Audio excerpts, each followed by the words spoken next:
미국이 발칵 뒤집혔습니다. 한국 무기를 장난감 취급하며 조롱하던 미국이 한국의 고개를 숙였기 때문입니다. 이란의 무차별적인 미사일 폭격에 절차 타령만 하며 자국 기지로 숨어버린 미군, 수조 원짜리 미국산 방공망도 손 쓸 수 없는 최악의 상황. 전의를 상실한 미국은 패트리어트마저 철수시켰고 전 세계 전문가들은 아랍에미리트가 쑥대밭이 될 것이라 확신했습니다. 하지만 바로 그때 믿을 수 없는 기적이 벌어졌습니다. 장난감이라 조롱받던 한국의 천공투가 96%의 명중률로 이란의 미사일을 요격해낸 겁니다. 한국의 기술력에 이란은 패닉에 빠졌고 사우디와 이라크는 한국의 계약금부터 내밀었죠. 도대체 무슨 일이 벌어진 걸까요? 미국 무기를 퇴출시킨 한국의 압도적인 기술력, 지금 시작합니다. 미국의 수조원을 바치면 하늘만큼은 완벽하게 막을 수 있을 줄 알았습니다. 바보 같은 믿음이었어요. 2026년 3월 7일 밤, 이란이 쏘아 올린 탄도미사일과 예멘 반군의 자폭 드론이 동시에 국경을 넘었습니다. 127발입니다. 미국의 최신의 방공 체계가 그중 절반도 잡아내지 못했어요. 고도 40km, 미국이 말한 적 없는 사각지대였습니다. 그 틈으로 불덩이들이 빠져나갔고 정유시설 3곳이 연달아 터졌습니다. 작전 통제실 유리창이 폭음에 갈라졌어요. 저는 미군 연락관의 가슴팍을 움켜쥐고 있었습니다. 쏘라고, 수동이라도 좋으니 제발 쏘라고 고함을 질렀죠. 그 순간 연락관 뒤편의 모니터를 봤습니다. 미군 주둔지 방향으로만 요격 시스템이 빨간불을 켜고 있었어요. 우리 쪽은 녹색불 하나 들어오지 않았습니다. 제 이름은 타릭 빈 자이드, 이 나라 국방부 획득국장을 맡은 소장입니다. 30년째 이 사막의 하늘을 책임져 온 사내가 그날 밤 제 부하들의 군번주를 제 더미 속에서 파내야 했습니다. 미국이 팔아먹은 건 방패가 아니었어요. 목줄이었습니다. 그날 저녁까지만 해도 아무 조짐이 없었습니다. 국방부 청사 4층 제 집무실에서 다음 분기 장비 유지보수 서류를 넘기고 있었어요. 에어컨이 윙윙거리는 소리, 복도 끝에서 당직 부사관이 커피를 내리는 냄새. 사막의 밤은 늘 그렇듯 고요했습니다. 시계가 11시 30분을 가리킬 때였어요. 천장의 형광등이 한번 깜박이더니 꺼졌습니다. 찰나의 어둠이 지나고 비상적색등이 복도를 물들였죠. 그리고 그 소리가 들렸습니다. 귀를 찢는 대공 사이렌. 30년 동안 이 소리를 몇 번이나 들었는지 모릅니다. 하지만 그날 밤의 사이렌은 달랐어요. 끊기지 않았습니다. 한 번 울리고 멈추는 게 아니라 연속으로 쉼없이 건물 전체를 진동시키며 울어댔어요. 서류를 집어던지고 복도로 뛰쳐나갔습니다. 군화 소리가 사방에서 쏟아졌어요. 작전 통제실 철문을 밀어젖히는 순간 공기가 바뀌었습니다.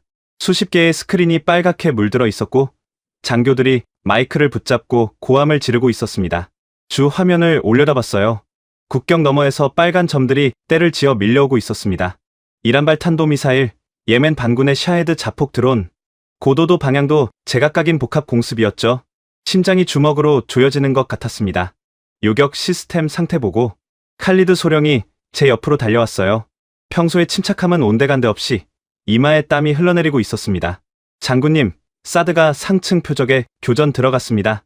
그런데 중층에서 올라오는 표적들을 시스템이 인식하지 못하고 있습니다. 고도 40km 이하, 미국이 납품할 때 단 한 줄의 각주로도 언급하지 않았던 영역이었습니다. 고고도 방어는 사드가 맞고 저고도는 패트리어트가 잡는다. 그 둘 사이에 뻥 뚫린 허리를 아무도 지키고 있지 않았던 겁니다. 수조 원짜리 방공체계의 설계도 어디에도 그 구멍은 표시되어 있지 않았어요. 분노보다 먼저 허탈함이 치밀었습니다. 내가 30년 동안 뭘 검증한 거지? 내가 서명한 수백 장의 계약서가 대체 무엇을 지키고 있었던 겁니까? 미군 연락관에게 달려갔습니다. 연합사 파견 대위가 키보드를 두들기고 있었어요. 이마에 식은땀이 흘러내렸지만 그 눈에는 절박함이 없었습니다. 어깨를 움켜쥐고 돌려세웠어요. 패트리어트를 수동 교전으로 전환해 중층 표적에 직접 조준 사격 들어가. 연락관이 고개를 저었습니다. 매뉴얼에 없는 절차입니다, 장군님. 수동 전환은 워싱턴의 승인이 필요합니다. 매뉴얼이라. 하늘에서 불이 쏟아지는데 매뉴얼 타령을 하고 있었어요. 주먹이 떨렸습니다. 연락관의 군복 깃을 틀어주었어요.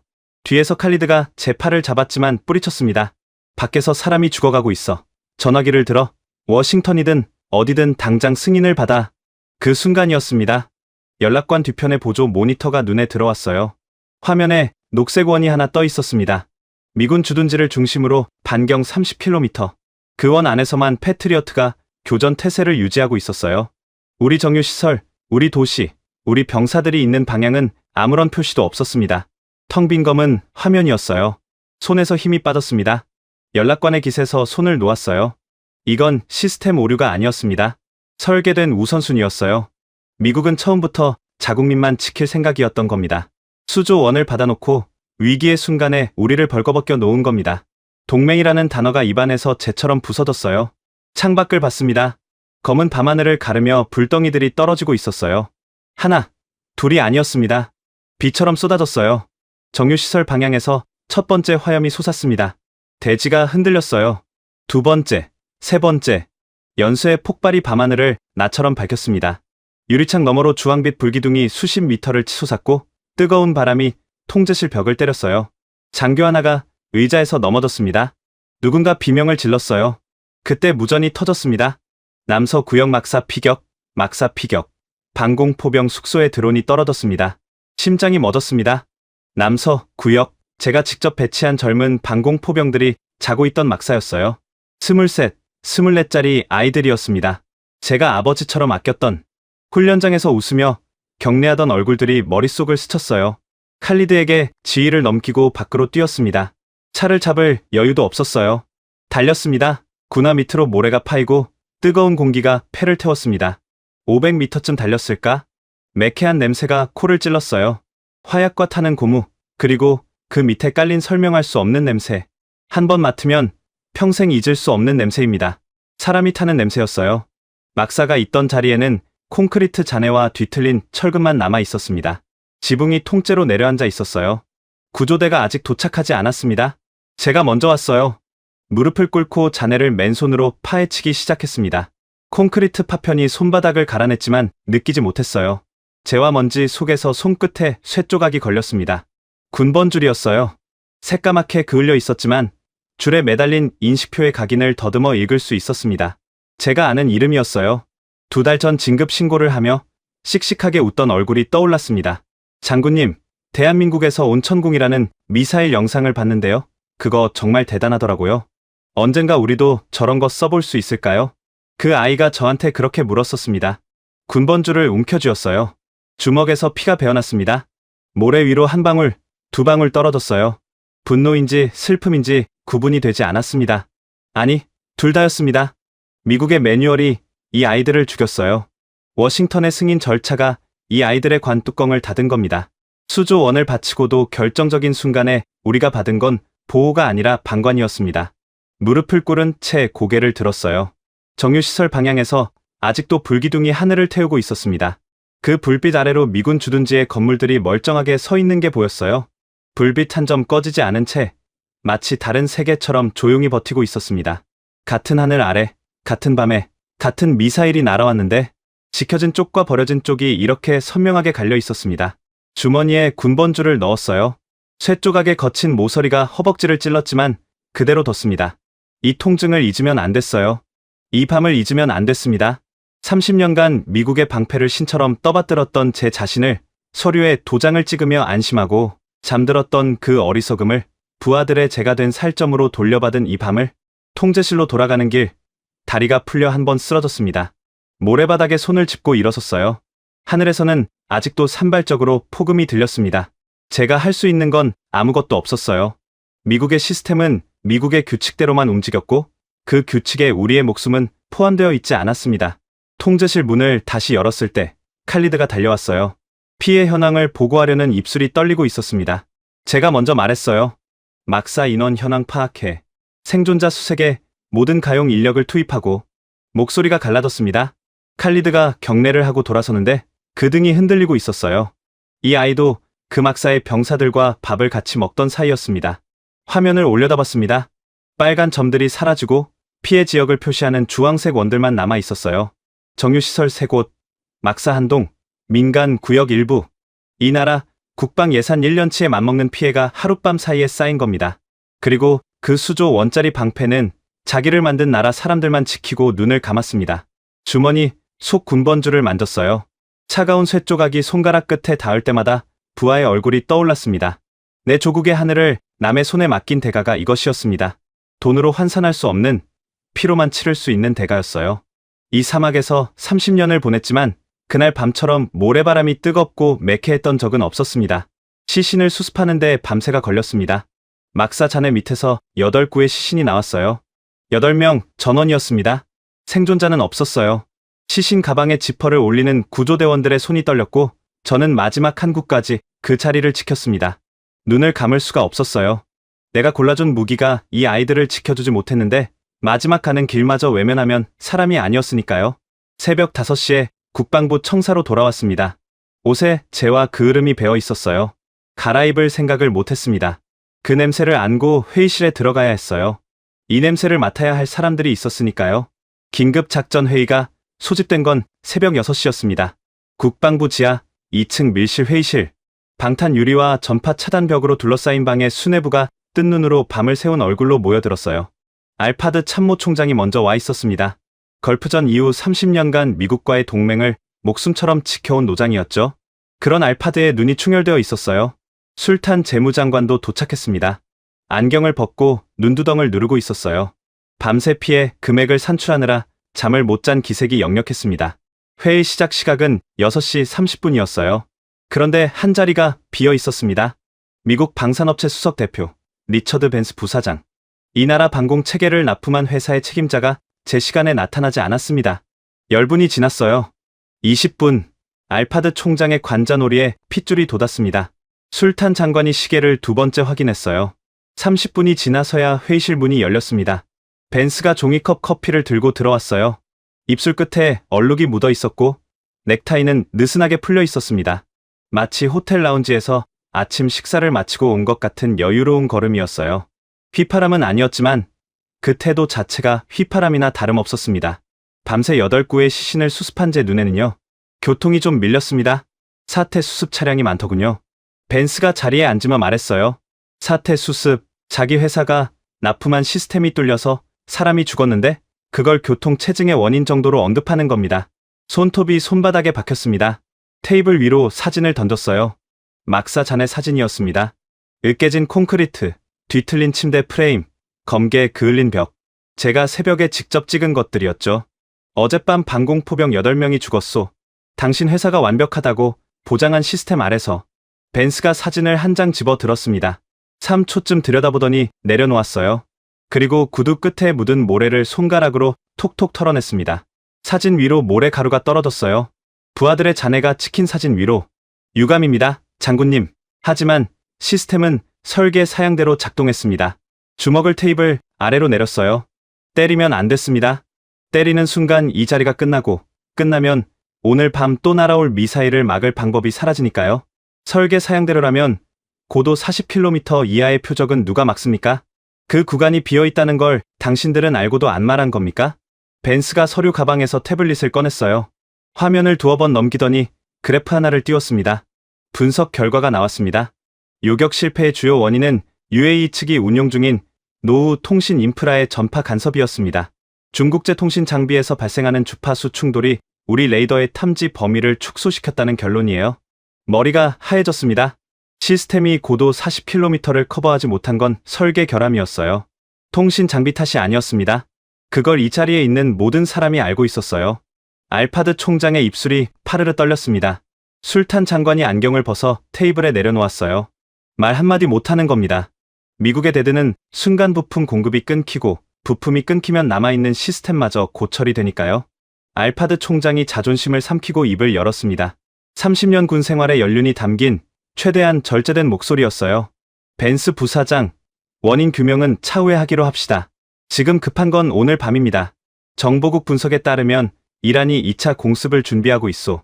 중층 방어를 위한 추가 포대 배치를 즉각 요청합니다. 읍소였어요.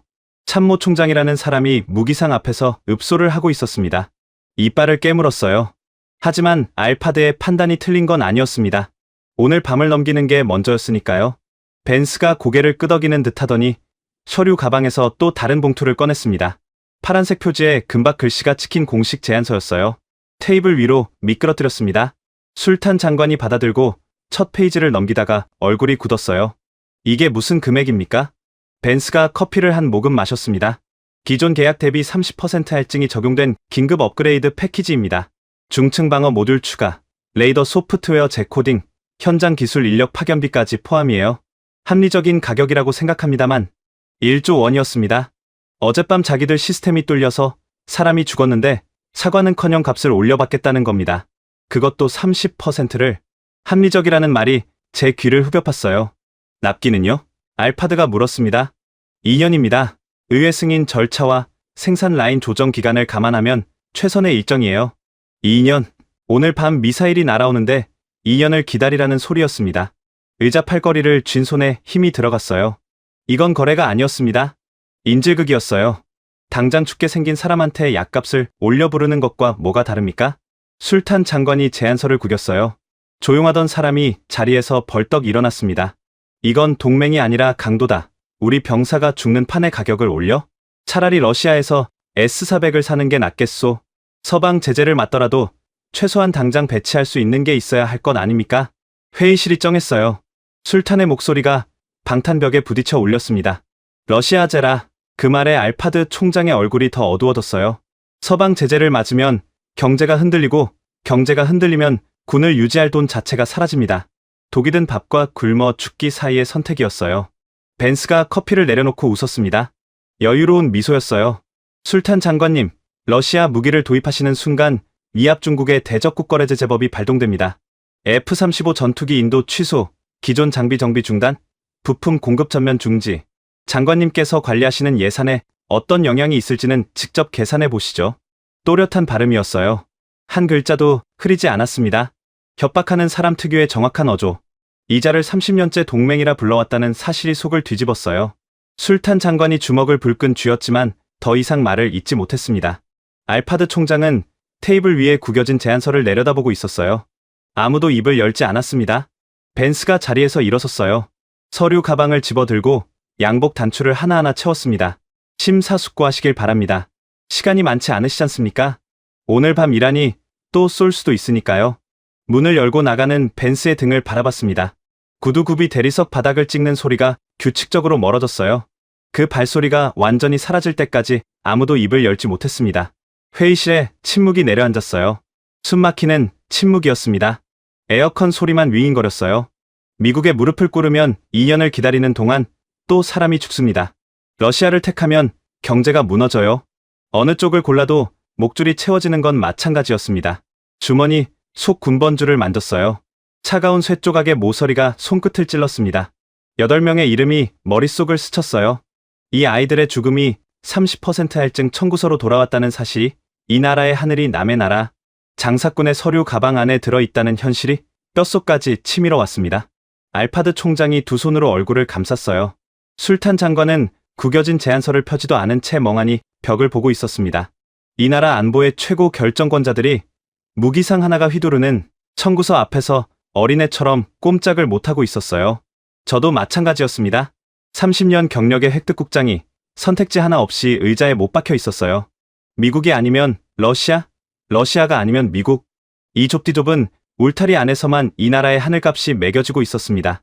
울타리 밖은 생각해 본 적도 없었어요. 아니, 생각할 수 있다는 것조차 몰랐습니다. 그때까지는요. 침묵이 3분쯤 흘렀을까요? 알파드 총장이 먼저 입을 열었습니다. 어쩔 수 없다. 벤스 조건을 받아들이자.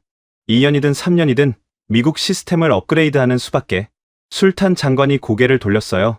눈이 벌겋게 충혈되어 있었습니다. 참모 총장, 방금 그 자가 우리한테 한 짓을 보고도 그런 소리가 나옵니까?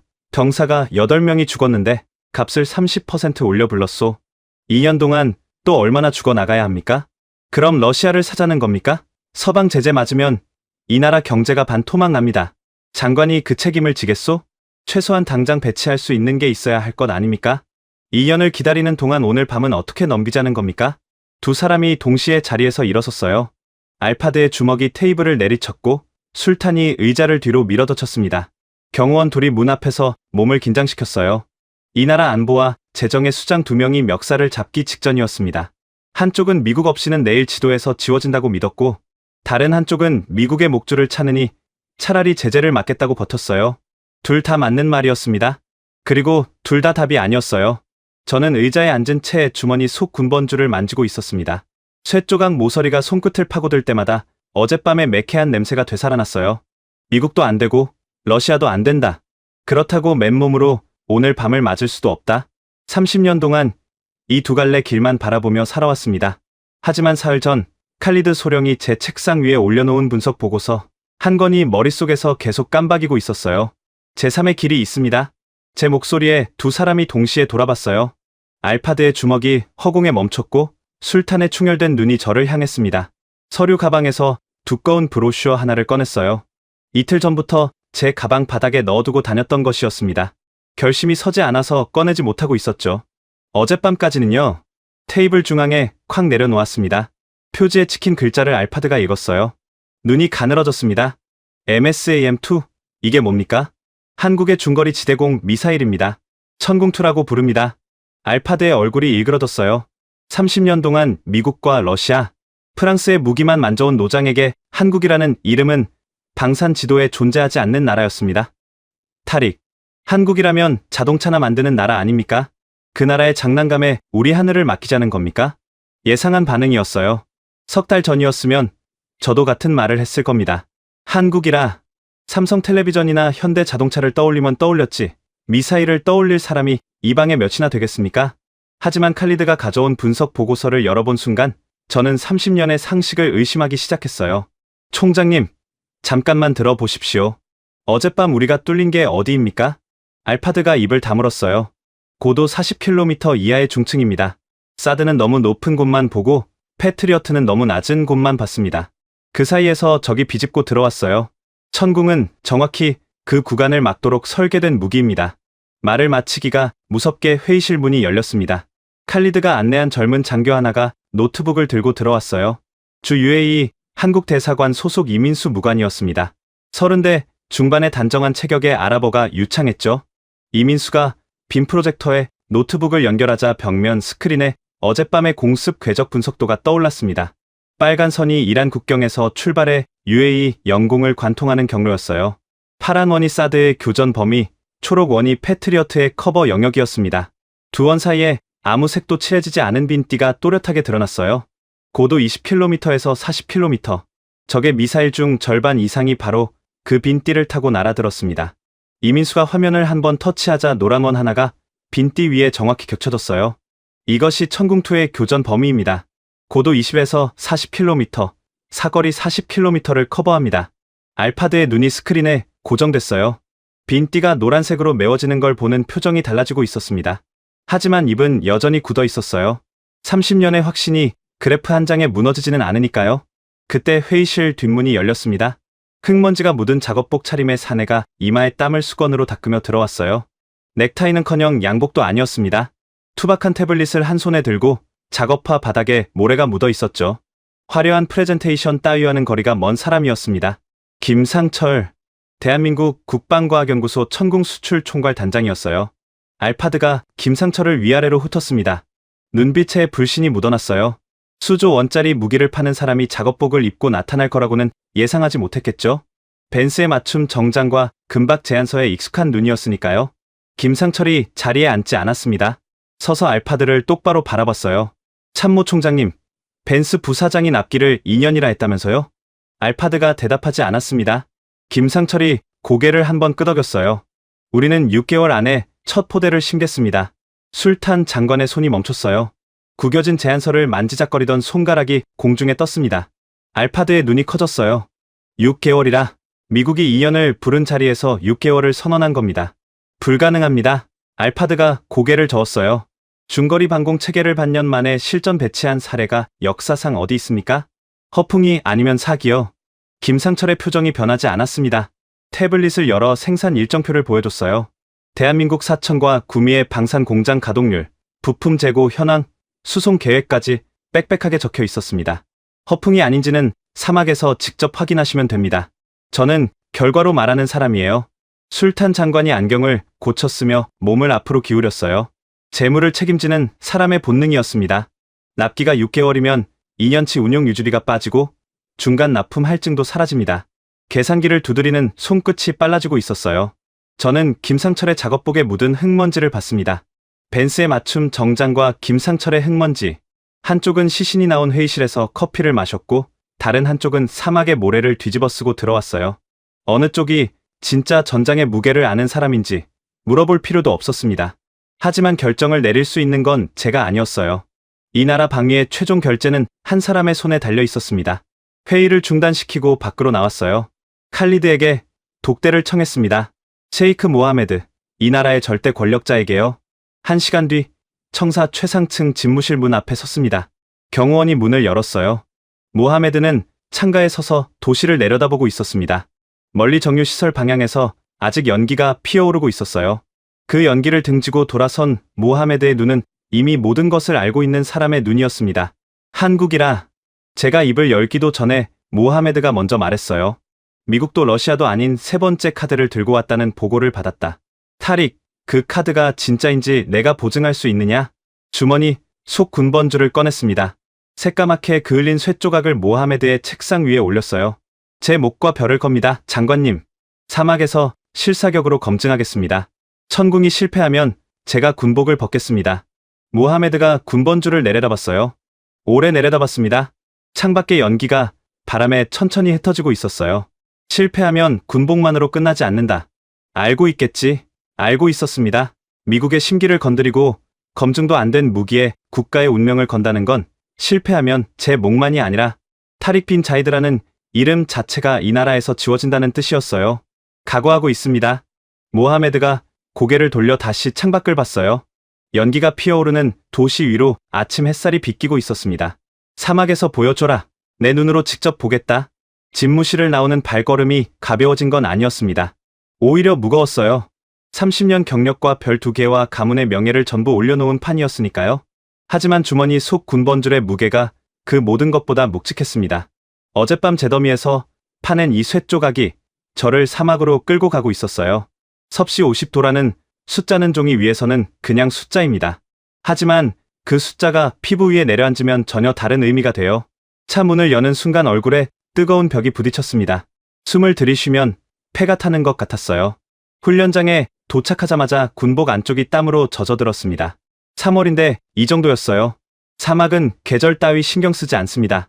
아침 회의에서 모하메드의 허락을 받아낸 뒤 모든 것이 미친 속도로 돌아갔어요.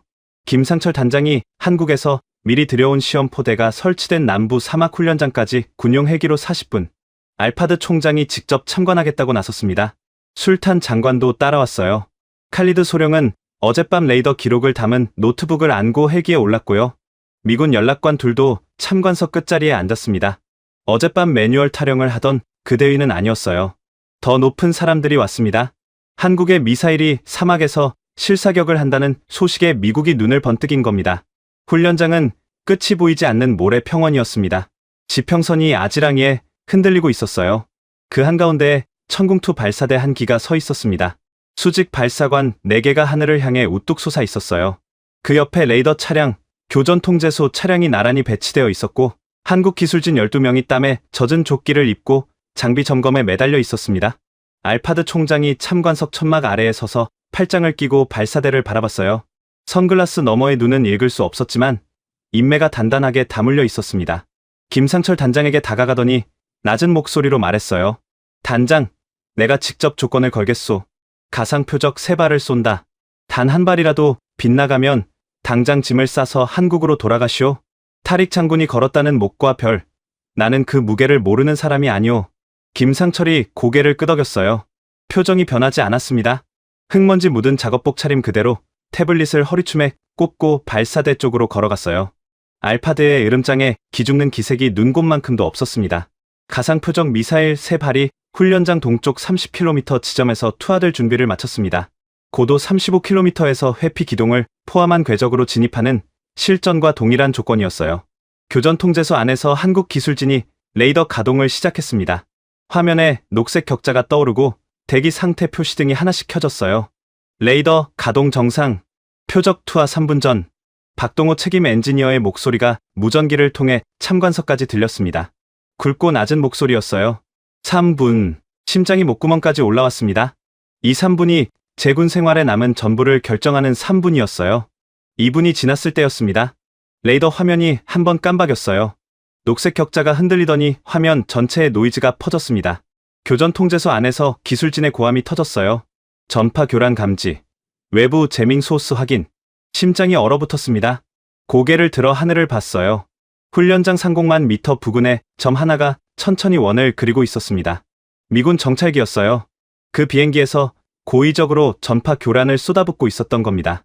시험 발사 직전에 정확히 레이더가 표적을 잡아야 하는 타이밍에 맞춰서요. 참관석 끝자리에 미군 장교 둘이 팔짱을 낀 채 표정 하나 바꾸지 않았습니다. 마치 예정된 일정을 지켜보는 것처럼 태연했어요. 예정된 일정? 맞습니다. 이건 우연이 아니었어요. 한국 무기의 시험을 망치려고 작정하고 온 겁니다. 알파드 총장이 제 쪽을 돌아봤어요. 선글라스 너머의 눈이 차가웠습니다. 그 눈이 말하고 있었어요. 거봐라, 한국을 믿은 게 실수였지. 속이 무너져 내렸습니다. 여기서 끝나는 건가? 어젯밤 부하들의 군번주를 쥐고 맹세한 그 결심이 미국의 치졸한 전파 장난 한 방에 무너지는 건가? 그때 교전통제소 차량 문이 벌컥 열렸습니다. 박동호가 튀어나왔어요. 충혈된 눈에 땀이 줄줄 흘렀고 입에서는 제가 알아들을 수 없는 한국어가 쏟아졌습니다.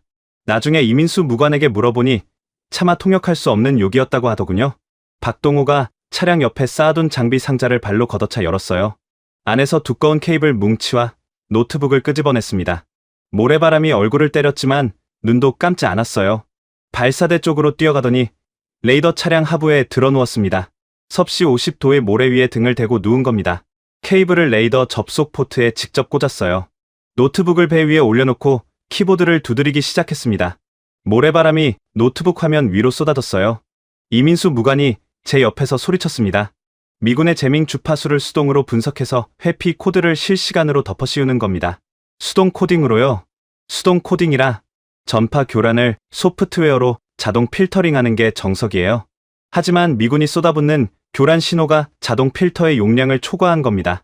그걸 사람이 직접 모래바람 속에서 키보드를 두들겨 뚫겠다는 거였어요. 미친 짓이었습니다. 2분이 지났어요.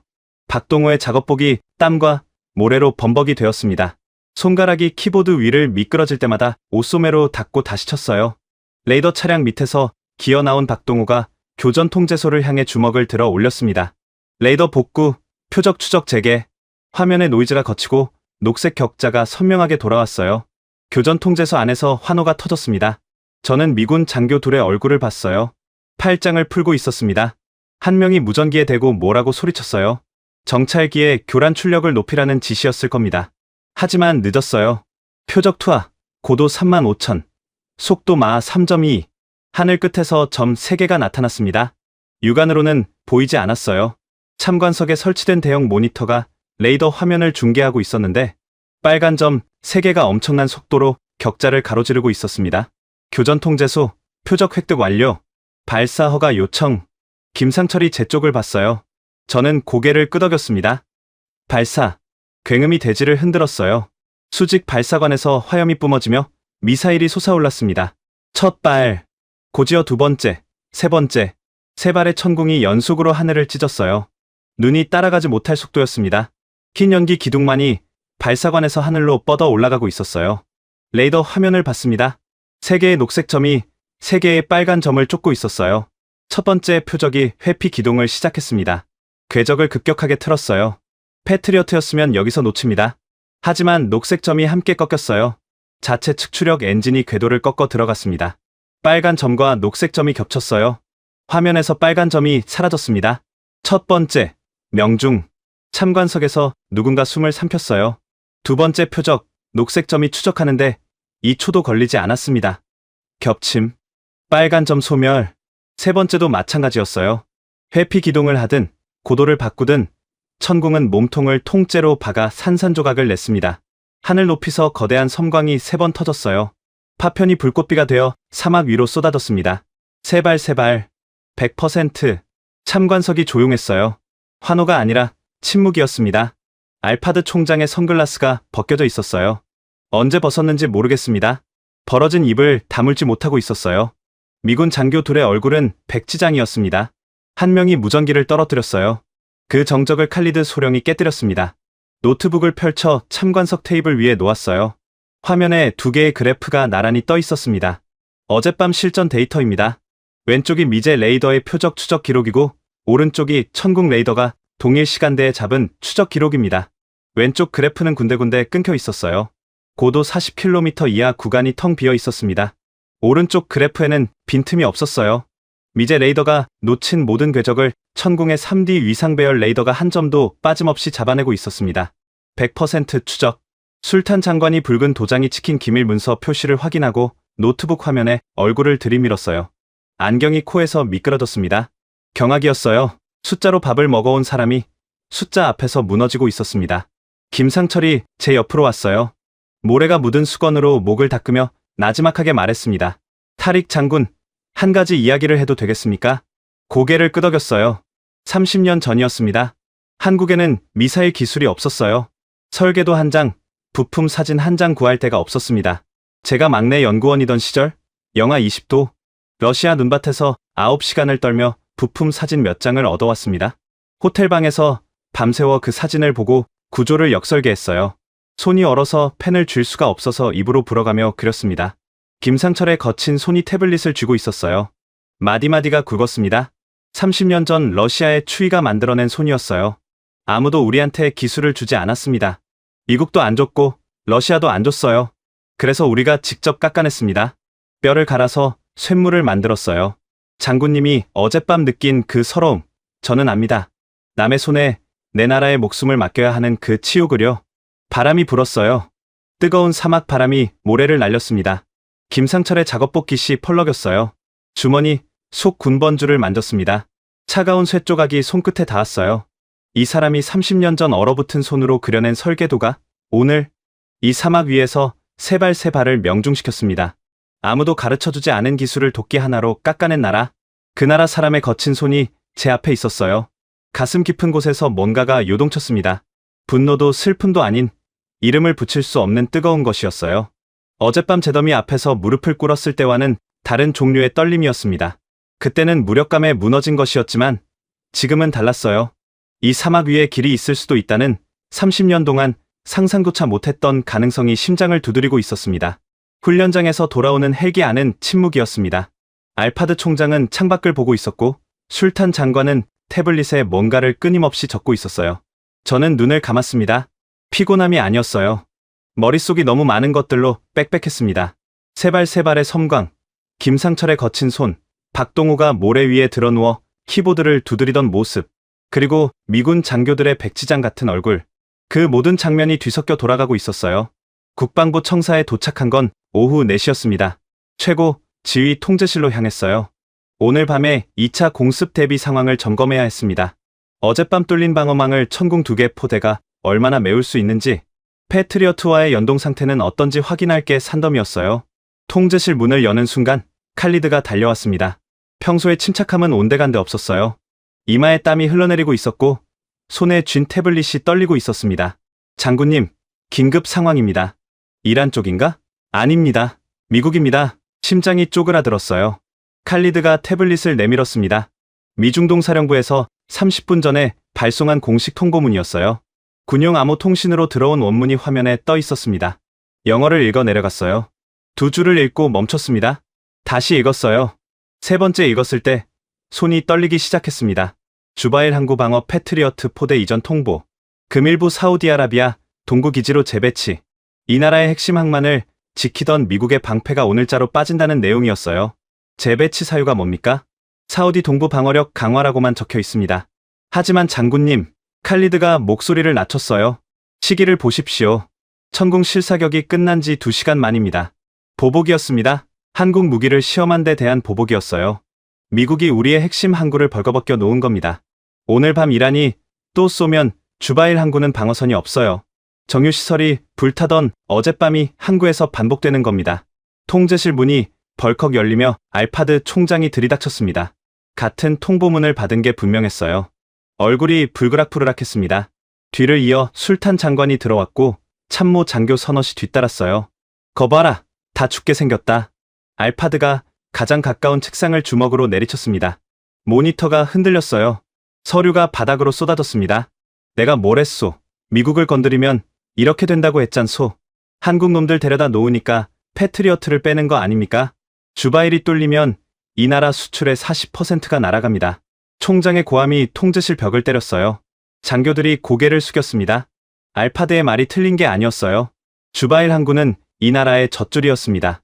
거기가 뚫리면 군사 피해를 넘어 경제가 흔들립니다. 그때 벽면의 대형 스크린에 화상회의 연결음이 울렸어요. 누군가 통제실 통신 장교에게 연결을 지시한 모양이었습니다. 화면이 켜지자 리처드 벤스의 얼굴이 나타났어요.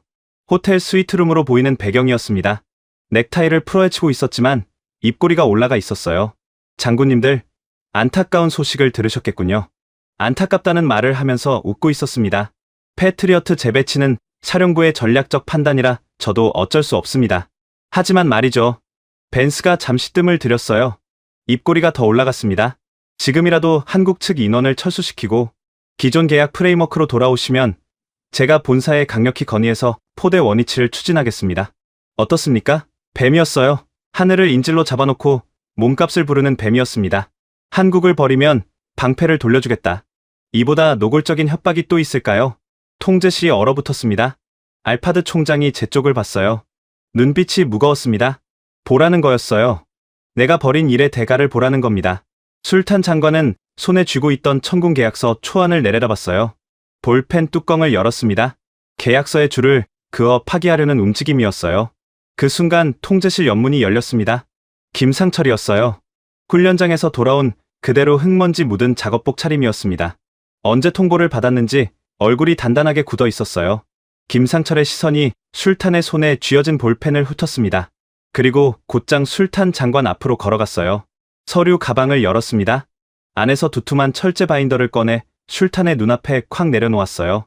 테이블이 울렸습니다. 술탄의 볼펜이 멈췄어요. 장관님, 잠깐만 이것을 봐 주십시오. 김상철이 바인더를 펼쳤어요. 첫 페이지에 천궁투의 시스템 아키텍처 도면이 실려 있었습니다. 회로 구성, 소프트웨어 블록 다이어그램, 레이더 신호 처리 알고리즘, 미사일 한 발을 만드는 데 필요한 모든 기술의 뼈대가 담긴 문서였어요. 이건 뭡니까? 술탄의 목소리가 떨렸어요. 천궁투의 핵심 소스 코드와 현지 생산 라인 설계도입니다. 미사일 조립부터 레이더 튜닝까지 UAE가 독자적으로 생산하고 유지보수할 수 있는 전체 기술 패키지예요. 통제실이 조용해졌습니다. 알파드의 입이 벌어졌어요. 술탄의 볼펜이 바닥에 떨어졌습니다. 아무도 죽지 않았어요. 유지보수 비용은 미국 측 견적의 절반입니다. 그리고 이 바인더에 담긴 기술을 넘기는 조건으로 추가 비용을 받지 않겠습니다. 김상철이 담담하게 말했어요. 감정을 섞지 않았습니다. 숫자와 사실만 나열했어요. 하지만 그 숫자와 사실이 이 방에 있는 모든 사람의 머리를 망치로 때렸습니다. 핵심 소스 코드, 무기를 사는 나라에 그 무기의 설계도를 통째로 넘기겠다는 뜻이었어요. 미국은 30년 동안 나사 하나의 규격도 알려주지 않았습니다. 고장이 나면 미국 기술자가 올 때까지 기다려야 했고, 업데이트가 필요하면 미국 본사의 머리를 조아려야 했어요.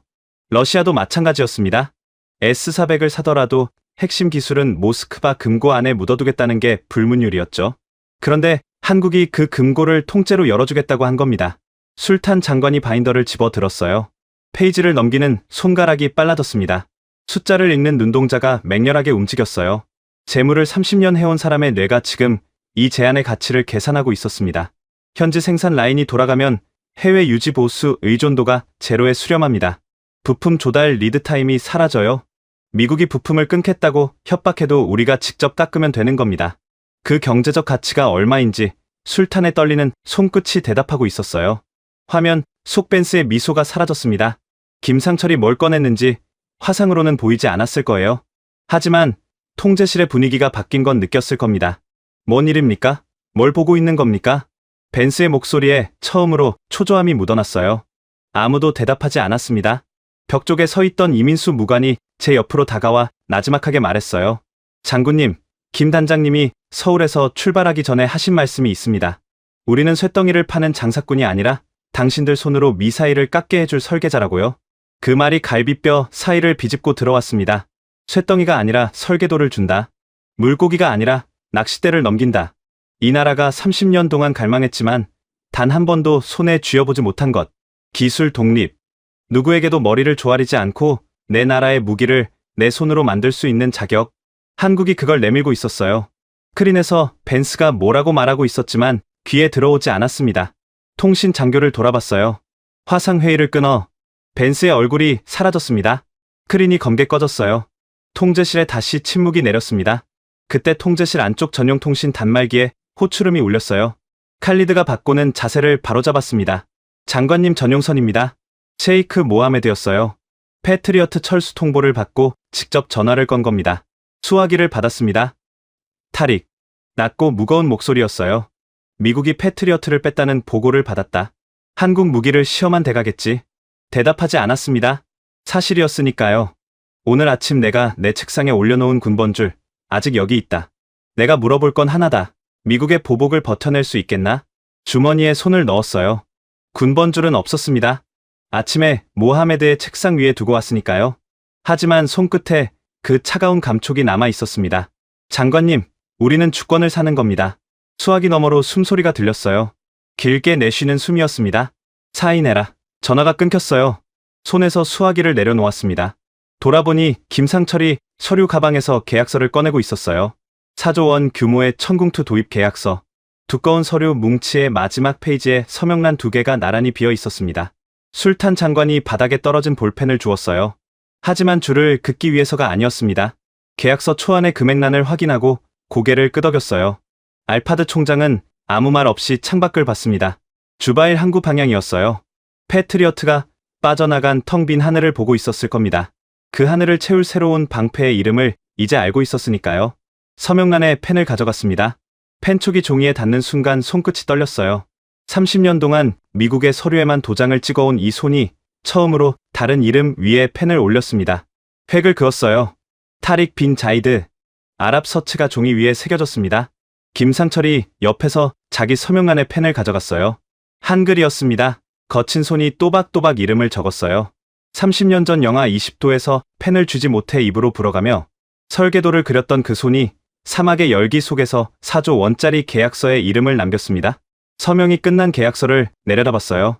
종이 한 장의 무게가 30년치 관성보다 무겁게 느껴졌습니다. 이제 돌아갈 길은 없었어요. 미국의 보복이 시작될 겁니다. 패트리어트를 뺀 건 시작에 불과했을 거예요. 하지만 주머니가 비어있는 손을 내려다보며 생각했습니다. 군번줄의 주인이었던 그 아이가 물었던 말을요. 장군님, 언젠가 우리도 저런 거 써볼 수 있을까요? 이제 대답할 수 있었습니다. 도장의 잉크가 마르기도 전이었습니다. 계약서를 덮는 순간 통제실 천장의 경보등이 미친 듯이 돌아가기 시작했어요. 빨간 불빛이 벽과 천장을 훑으며 모든 사람의 얼굴을 붉게 물들였습니다. 칼리드가 헤드셋을 귀에 대고 고함을 질렀어요. 정보국 긴급타전. 이란 남부 기지에서 대규모 발사 징후 포착, 탄도미사일 다수, 자폭 드론, 편대 동시 이동 확인, 데프콘 2 발령. 피가 식었습니다. 어젯밤이 반복되는 겁니다. 아니, 어젯밤보다 더했어요. 패트리어트가 빠진 주바일 항구는 벌거벗은 상태였고 이란은 그걸 알고 있었을 겁니다. 미국이 방패를 빼는 순간을 기다렸다가 쏘는 거였어요. 알파드 총장의 얼굴에서 핏기가 사라졌습니다. 술탄 장관이 의자 팔걸이를 움켜쥐었어요. 통제실의 장교들이 각자 위치로 뛰었지만 그 움직임에 어젯밤과는 다른 공포가 섞여 있었습니다. 어젯밤에는 최소한 패트리어트가 있었어요. 오늘 밤에는 그것마저 없었습니다. 돌아볼 시간이 없었어요. 김상철의 팔을 잡았습니다. 단장, 첫 번째 포대가 어디 있습니까? 남부 사막 전진 기지입니다. 오전에 실사격을 한 그 포대와 나머지 한 기, 총 2개 포대가 현지 튜닝 중이에요. 2개 포대, 고작 2개 포대로 이 나라의 하늘을 막아야 했습니다. 어젯밤 127발이 날아왔는데 오늘 밤은 그 이상이 올 수도 있어요. 2개 포대에 장전된 요격탄이 몇 발이나 될까? 머릿속에서 숫자가 돌아갔지만 계산을 끝내기도 전에 몸이 먼저 움직였습니다. 헬기, 준비시켜. 칼리드에게 지시를 던지고 옥상 헬기장으로 뛰었어요. 김상철과 이민수 무관이 뒤따랐습니다. 헬기 엔진이 돌아가고 있었어요. 올라타는 순간 계기판의 시계가 눈에 들어왔습니다. 오후 6시 40분. 해가 지고 있었어요. 사막에 밤이 오고 있었고 밤과 함께 미사일이 올 겁니다. 전진 기지까지 40분이 걸렸어요. 헬기 창밖으로 석양에 물든 사막이 핏빛으로 물들어 있었습니다. 김상철이 옆에서 위성 전화로 한국과 통화하고 있었어요. 한국어가 빠르게 쏟아졌습니다. 단어 하나하나를 알아들을 수는 없었지만 목소리의 긴박함은 통역이 필요 없었어요. 전진 기지에 내리자 뜨거운 모래바람이 얼굴을 때렸습니다. 해가 반쯤 넘어간 하늘 아래 천궁투 발사대 2기가 사막 한가운데 서 있었어요. 그 주변으로 한국 기술진과 UAE 병사들이 뒤섞여 장비 점검에 매달려 있었습니다. 박동호가 교전 통제소 차량 옆에서 케이블 뭉치를 어깨에 걸치고 있었어요. 충혈된 눈이 절 알아보고 고개를 끄덕였습니다. 오전에 모래바닥에 드러누워 미군의 재밍을 뚫어낸 그 사람이 아직도 같은 자리에서 일하고 있었어요. 벙커로 들어갔습니다. 콘크리트 벽과 철문으로 둘러싸인 지하 공간에 임시 작전 통제 화면이 설치되어 있었어요. 국방부 통제실과 실시간으로 연결된 모니터에 알파드 총장의 얼굴이 떠 있었습니다. 총장이 첫 마디를 꺼냈어요. 타릭, 미군에 연락했다. 기존 방어망과 천궁을 연동시키려면 레이더 통신 코드가 필요하다. 에렌과이너스 암호 해제를 요청했소. 당연한 절차였습니다. 천궁이 아무리 뛰어나도 기존 방어망과 데이터를 주고받지 못하면 절반짜리 방패에 불과해요. 상층의 사드가 잡는 표적 정보와 천궁의 중층 데이터가 하나로 묶여야 빈틈없는 방어가 완성됩니다. 그 연결 열쇠가 미군이 쥐고 있는 에렌과이너스 암호였어요. 알파드의 다음 말이 떨어지기 전에 결과를 알았습니다. 미중동 사령부 제임스 스미스가 전화를 받았소. 워싱턴의 승인이 필요하다더군. 금일 업무 시간 내 회신이 어렵다고 했소. 워싱턴의 승인, 업무 시간. 미사일이 밤에 날아오는데 업무 시간을 들먹이는 겁니다. 사실상 거부였어요. 한국 무기를 쓰겠다는 나라에 자기들의 통신 열쇠를 내줄 이유가 없었으니까요. 패트리어트를 빼간 것만으로는 부족했던 겁니다. 아예 새로운 방패마저 무력화시키려는 거였어요. 벙커 안의 공기가 무거워졌습니다. 한국 기술진의 얼굴에 긴장이 번졌어요. 이민수 무관이 통역하자 박동호의 눈이 가늘어졌습니다. 입술 사이로 한국어가 새어나왔어요. 통역이 필요 없는 종류의 표현이었습니다. 박동호가 벙커 구석에 쌓아둔 장비 더미를 뒤지기 시작했어요. 케이블을 끌어내고 접속 장치를 분류하고 노트북 3대를 일렬로 늘어놓았습니다. 다른 한국 기술진 넷이 지시도 없이 박동호 옆에 모였어요. 무언가 시작되고 있었습니다. 뭘 하는 겁니까? 제 질문에 이민수가 박동호에게 물었고 돌아온 대답을 통역했어요. 미군 서버를 거치지 않고 천궁의 교전 통제소를 UAE의 상층과 하층 방공망에 직접 물리겠답니다. 수동 동기화요. 수동 동기화라. 미군이 쥐고 있는 열쇠 없이 자기들 손으로 문을 따겠다는 뜻이었습니다. 가능한 겁니까? 그 질문을 입 밖에 내기도 전에 박동호가 움직였어요. 교전 통제소 차량 뒷면의 메인 연결 패널을 열었습니다. 미군 서버와 연결된 굵은 케이블이 포트에 꽂혀 있었어요. 박동호가 그 케이블을 두 손으로 움켜쥐더니 뽑아 던졌습니다. 물리적으로 뽑아서 모래 위에 내던진 거예요. 알파드 총장이 화면 너머에서 소리쳤습니다. 지금 뭘 하는 겁니까? 미군 연결을 끊으면 기존 시스템 데이터도 못 받소. 김상철이 모니터 앞으로 섰어요.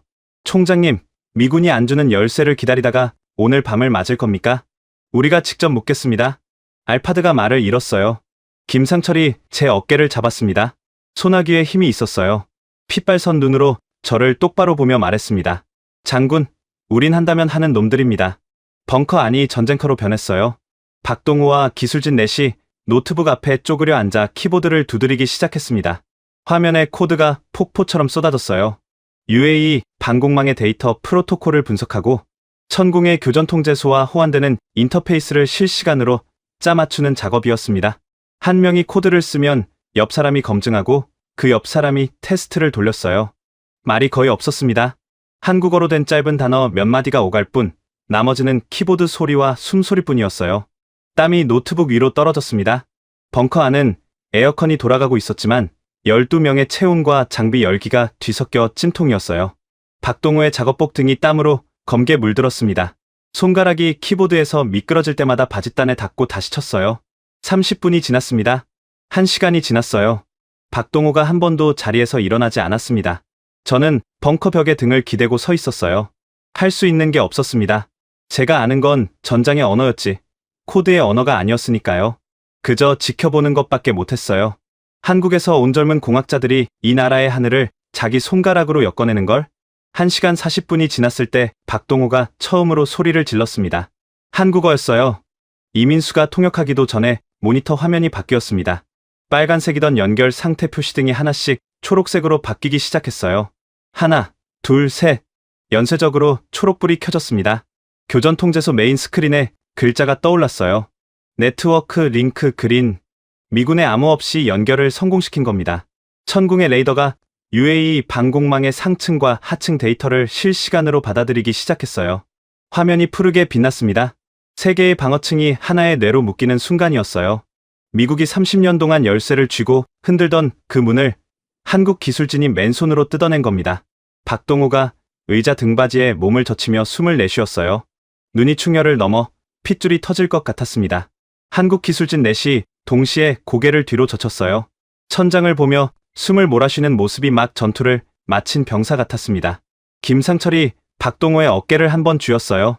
말은 하지 않았습니다. 하지만 그 손의 무게가 모든 말을 대신했어요. 기쁨을 느낄 틈이 없었습니다. 레이더 화면 끝에서 점들이 나타나기 시작했어요. 한두 개가 아니었습니다. 검은 점들이 벌떼처럼 국경을 넘어오고 있었어요.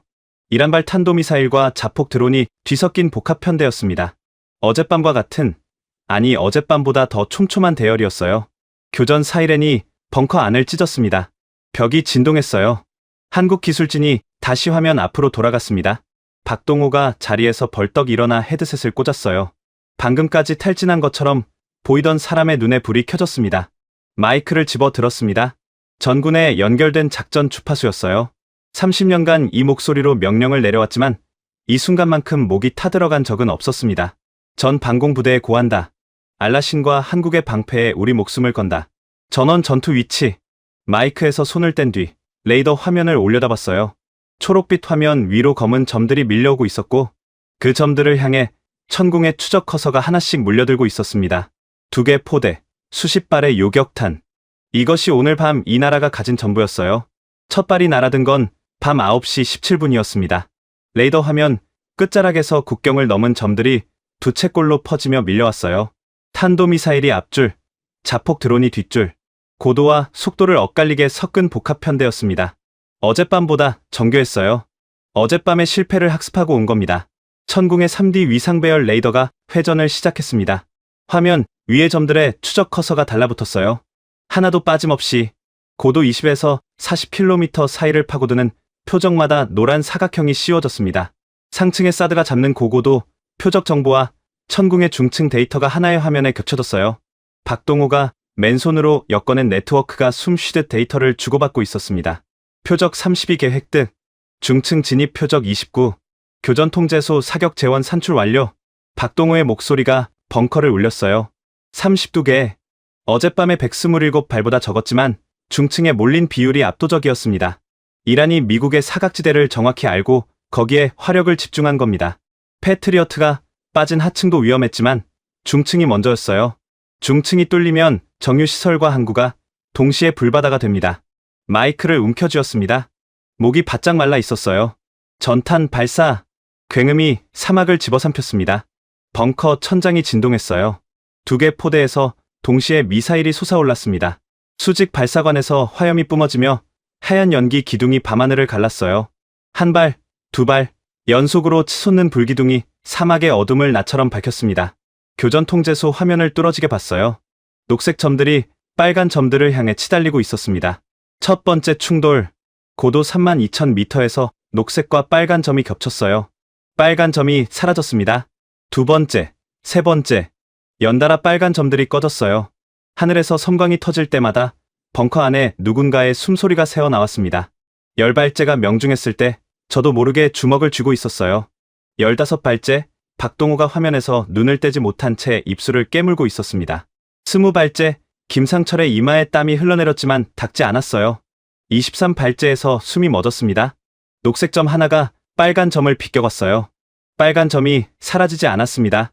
벙커가 얼어붙었어요. 하지만 그 표적은 하층으로 빠지며 사드의 하위 교전 범위에 걸렸고 상층 방어망이 마무리를 지었습니다. 천궁이 놓친 건 한 발이었어요. 나머지는 전부 잡았습니다. 29발 중 28발 격추. 마지막 빨간 점이 화면에서 사라졌을 때 교전 통제소 스크린에 숫자가 떠올랐어요. 실전 요격 성공률 96%. 벙커가 터졌습니다. 짐승 같은 고함이 콘크리트 벽을 때렸어요. UAE 병사들이 의자를 넘어뜨리며 뛰어올랐고 한국 기술진은 서로를 얼싸안았습니다. 박동호가 헤드셋을 벗어 던지며 두 주먹을 하늘로 치켜 올렸어요. 그 충혈된 눈에서 물기가 번졌습니다. 화면 너머 국방부 통제실의 알파드 총장이 의자에서 일어서지 못하고 있었어요. 두 손으로 얼굴을 감싸고 있었습니다. 어깨가 떨리고 있었어요. 30년 동안 미국의 방패만을 신봉했던 노장이 화면에 찍힌 96이라는 숫자 앞에서 무너지고 있었습니다. 카메라에 잡힌 총장의 입술이 움직였어요. 소리는 들리지 않았지만 읽을 수 있었습니다. 알라. 그 한마디를 반복하고 있었어요. 환호가 채 가시기 전이었습니다. 박동호의 표정이 굳었어요. 발사대 쪽 보조 모니터에 붉은 경고등이 깜부 있었습니다. 요격탄 재고 표시등이었어요. 숫자가 바닥을 찍고 있었습니다. 장군님, 박동호가 헤드셋 없이 직접 제게 말했어요. 이민수가 통역할 필요도 없었습니다. 박동호의 얼굴이 모든 걸 말하고 있었으니까요. 요격탄이 소진됐습니다. 발사대에 남은 게 없습니다. 심장이 바닥으로 떨어졌어요. 방금 전까지의 환호가 공기 중에서 얼어붙었습니다. 96%의 기적을 만들어냈지만 기적은 탄약이 있어야 반복할 수 있었어요. 이란이 내일 밤 다시 쏘면 우리는 맨손이었습니다.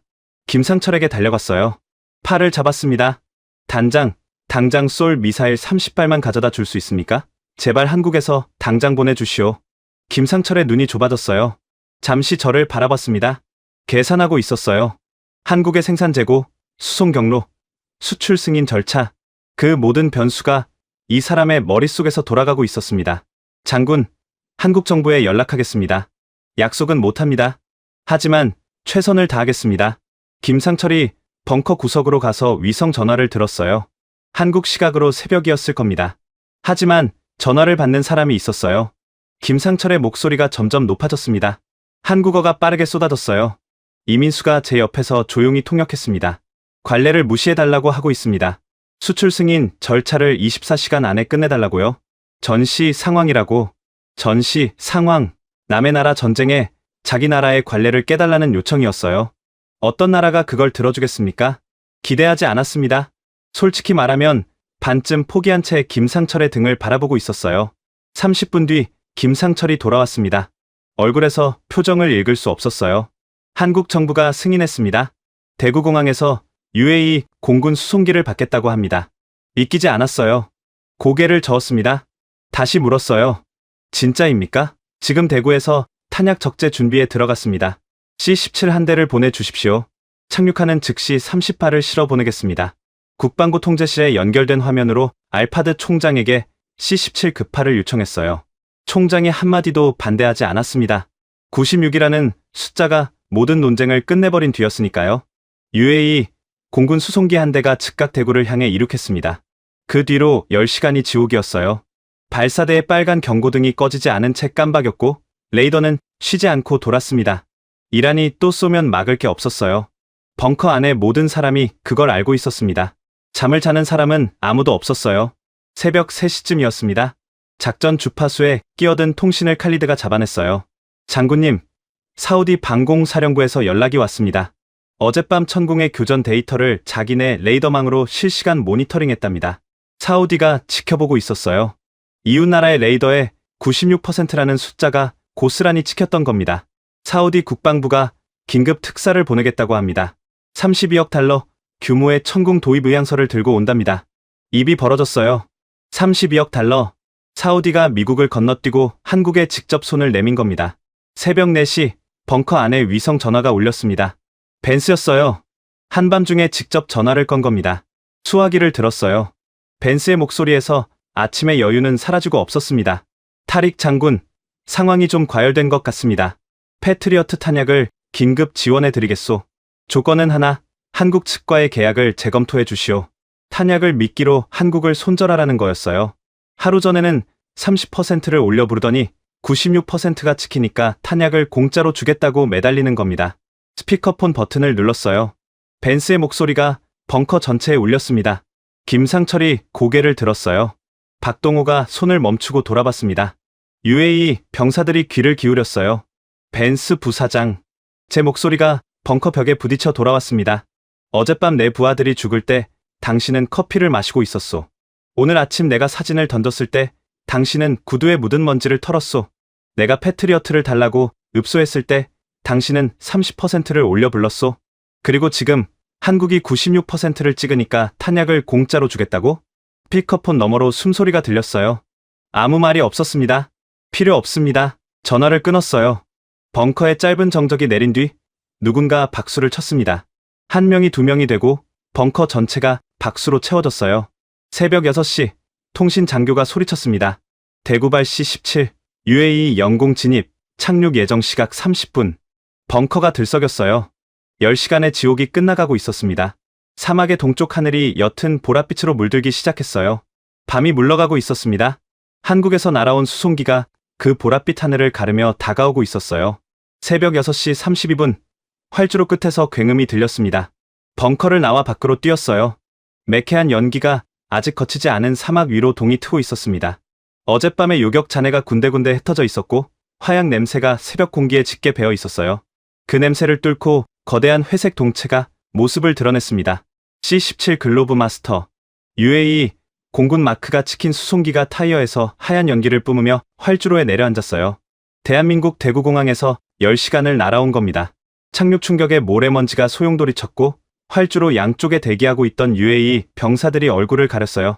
수송기가 활주로 끝에서 멈추자 후미 화물 램프가 유압 소리를 내며 천천히 내려왔습니다. 달려갔습니다. 김상철과 박동호가 나란히 뛰고 있었어요. 램프가 완전히 내려가자 수송기 뱃속이 보였습니다. 미사일 수송 컨테이너가 빽빽하게 쌓여 있었어요. 30발. 한국의 노동자들이 철야로 밀어 넣은 요격탄이 저 안에 들어 있었습니다. 10시간 전 김상철이 위성, 전화로 쏟아낸 절박한 목소리가 태평양 건너편의 대구 공장에서 현실이 되어 돌아온 거예요. 컨테이너 외벽에 한글이 적혀 있었습니다. 읽을 수 없었지만 옆에서 이민수 무관이 나지막하게 통역했어요. 천궁투 요격탄 30발 긴급 수출 승인 완료. 한국 정부가 24시간 안에 관례를 깨고 승인을 냈다는 사실이 저 한글 몇 줄자에 압축되어 있었습니다. 남의 나라 전쟁에 자기 나라의 규칙을 깨준 겁니다. 어떤 나라가 그렇게 합니까? 미국은 워싱턴의 업무 시간을 들먹였어요. 한국은 새벽에 공장을 깨웠습니다. 지게차가 달려왔어요. UAE 병사들과 한국 기술진이 뒤섞여 컨테이너를 끌어내리기 시작했습니다. 말이 통하지 않았어요. 하지만 필요 없었습니다. 컨테이너를 가리키고 지게차 방향을 잡아주고 어깨를 나란히 해서 밀었어요. 땀에 찌든 한국 기술자의 조끼와 모래 묻은 UAE 병사의 군복이 나란히 햇살에 반짝였습니다. 발사대로 요격탄을 옮기는데 40분이 걸렸어요. 박동호가 직접 장전 과정을 지휘했습니다. 수직 발사관에 요격탄이 한 발씩 밀려 들어갈 때마다 육중한 기계음이 사막에 울렸어요. 빈 발사대에 빨간 경고등이 하나씩 꺼지고 초록 불이 켜졌습니다. 10시간 동안 깜박이며 가슴을 조이던 그 빨간 불이 마침내 사라졌어요. 마지막 요격탄이 장전되자 박동호가 발사대 옆에서 렌치를 내려놓았어요. 기름과 모래가 범벅이 된 손으로 이마를 닦았습니다. 그 얼굴에 처음으로 웃음 비슷한 것이 스쳤어요. 그때였습니다. 활주로 넘어 사막 도로에서 흙먼지가 피어올랐어요. 한 대가 아니었습니다. 장갑차 4대가 종대를 이루며 삼엄한 경계를 뚫고 기지 진입로를 향해 돌진하고 있었습니다. 경비병이 무전으로 보고했어요. 미확인 차량 4대 접근, 사우디 및 이라크 외교 번호판 확인. 심장이 한번 크게 뛰었어요. 칼리드가 새벽에 보고했던 그 특사들이었습니다. 사우디 국방부, 그리고 이라크까지. 장갑차가 활주로 옆 봉터에 급정거했어요. 모래먼지가 채 가라앉기 전에 차문이 열렸습니다. 첫 번째 장갑차에서 내린 건 사우디 국방부 차관이었어요. 군복에 금색 견장이 달려 있었습니다. 두 번째 차에서는 이라크 국방부 차관보가 내렸어요. 두 사람 모두 장화에 모래가 뒤덮여 있었고 군복에 먼지가 앉아 있었습니다. 비행기를 타고 온 게 아니라 새벽부터 사막을 달려온 거였어요. 전장 한복판까지 장갑차를 몰고 온 겁니다. 사우디 차관이 활주로를 둘러봤어요. 매캐한 연기, 흩어진 요격 잔해, 그리고 요격탄이 갓 장전된 천궁 발사대. 그 모든 것을 눈에 담더니 고개를 돌렸습니다. 시선이 김상철에게 가서 멈췄어요. 흙먼지 묻은 작업복, 기름때 낀 태블릿, 모래에 절은 작업화. 활주로 위에서 가장 초라한 차림의 사람이었지만 어젯밤 96%를 만들어낸 사람이 누군지 사우디는 이미 알고 있었습니다. 사우디 차관이 성큼성큼 걸어왔어요. 흙먼지를 뒤집어 쓴 채 김상철의 손을 덥석 잡았습니다. 우리도 천궁을 원합니다. 32억 달러. 의향서를 가져왔소. 이라크 차관보가 뒤이어 달려왔어요. 김상철의 다른 손을 잡았습니다. 이라크도 참여하겠소. 우리 영공도 더 이상 미국에 맡겨둘 수 없소. 김상철의 두 손이 두 나라의 손에 잡혀 있었습니다. 30년 전 영하 20도에서 펜도 쥐지 못하던 그 손이 사막의 아침, 햇살 아래서 중동 두 나라의 악수를 동시에 받고 있었어요. 작업복에 묻은 흙먼지가 햇빛에 반짝였습니다. 저는 한 걸음 뒤에 서서 그 장면을 봤어요. 항상 미국 대사관으로 먼저 전화를 거는 나라들이었습니다. 워싱턴의 눈치를 보며 무기를 골랐고 펜타곤의 승인 없이는 총알 한 발 사지 못하던 나라들이었어요.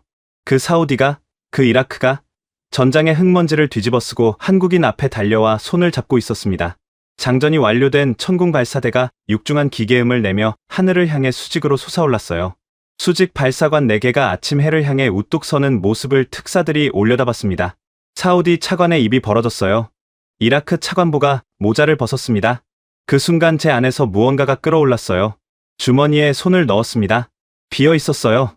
군번줄은 모하메드의 책상 위에 있었으니까요. 하지만 군번줄의 무게는 여전히 손끝에 남아 있었습니다. 8명의 이름이 떠올랐어요.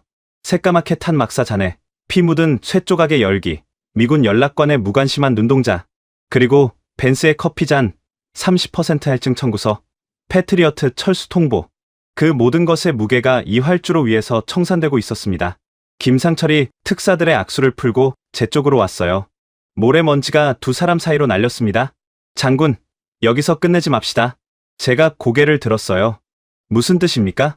무기를 사는 것만으로는 또 다른 목줄이 됩니다. 미국이든 한국이든 남의 나라에 의존하는 건 마찬가지예요. 김상철의 눈이 활주로 너머의 수뇌부와 특사단을 훑었어요. 여기에 현지 공장을 세우십시오. UAE의 손으로 미사일을 깎는 겁니다. 우리가 설계도와 기술 인력을 보내겠습니다. 사우디도 이라크도 함께하면 중동 전역의 방산 자립이 가능해요. 가슴이 뜨거워졌습니다. 단순한 무기 거래가 아니었어요. 기술 독립, 그리고 그 기술을 중동 전체가 공유하는 방산 동맹. 미국이 30년 동안 목줄로 쥐고 흔들었던 그 구조 자체를 뒤엎는 제안이었습니다. 수뇌부와 특사단 앞으로 걸어갔어요. 알파드 총장이 국방부에서 헬기를 타고 날아와 있었습니다. 술탄 장관도 함께였어요. 사우디 차관, 이라크 차관보, 칼리드 소령, 이민수 무관, 매캐한 화약 냄새가 가시지 않은 활주로 위에 모두가 서 있었습니다. 말을 꺼냈어요. 어젯밤 우리는 2개의 포대와 30발의 요격탄으로 이 나라의 하늘을 지켰습니다. 남이 만든 무기가 아니라, 남의 목줄이 아니라 우리가 선택한 방패로. 하지만 이것만으로는 부족합니다. 알파드의 눈을 봤어요. 어젯밤 화면 너머에서 울던 노장의 눈이 지금은 마른 채 저를 보고 있었습니다.